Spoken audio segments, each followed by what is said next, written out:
Donald Trump took to Michigan and Wisconsin on his day off from court, Wednesday, to rally his supporters and whine about his legal woes. His incoherent speech, along with inflammatory claims on abortion and pro-Palestinian student demonstration, took the spotlight. Slurring his words at a Waukesha, Wisconsin rally, Trump referred to Biden's fake infrastructure, or sure para, before settling on a package of infrastructure. Minutes later, the 77-year-old launched into a rant about master lock, again slipping into incoherence. The speech was just another instance of his public slips, which have led to speculation on his mental fitness. Tuesday night, he seemed to scramble his words to an indecipherable point while speaking to Fox News about pro-Palestinian campus demonstrations. In a moment of cognitive function, Trump managed to spew self-aggrandizing historical inaccuracies about the state of the nation when he left office. "When I left, the mortgage rate was 2.7%. We had no inflation. Everything was so good," Trump said to a crowd in Freeland, Michigan. Mortgage rates and inflation were at lower points, but most likely due to historic job losses and lack of consumer confidence. In January 2021, when, per Trump, everything was so good, unemployment was double its current figure and 95,000 Americans lost their lives to COVID-19. Trump went on to peddle false election conspiracies, including that he won the election, after dodging questions in a Time interview earlier this week about whether he'd resort to political violence if he lost. Want a daily wrap-up of all the news and commentary Salon has to offer? Subscribe to our morning newsletter, Crash Course. They said that if I got the 63 million that I got the first time, which we won, that there was no way I could lose. I got millions and millions of more votes than that, and they nipped us, Trump said. We're not letting that bull's **T happen again.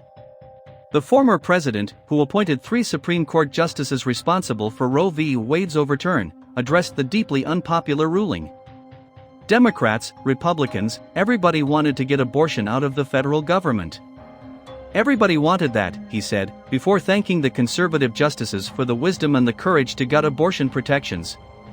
Trump, who said that people are absolutely thrilled with abortion rights being left to the states, falsely accused Democrats of allowing late-term abortions at 8 and 9 months and execution after birth.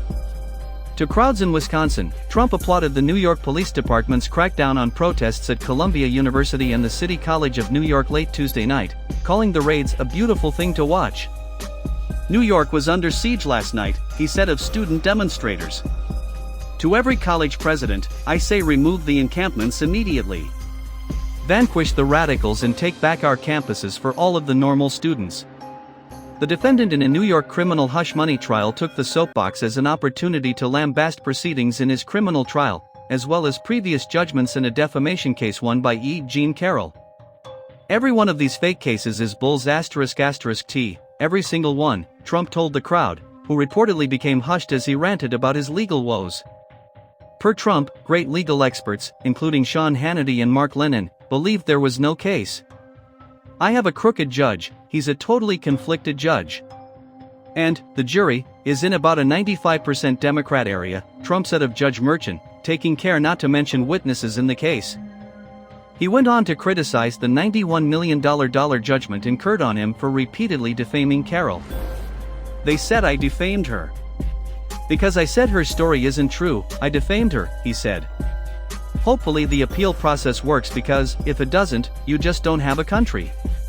Trump is due back in court Thursday morning for a hearing on further violations of his gag order, after Merchan warned that he may have to turn to jail time.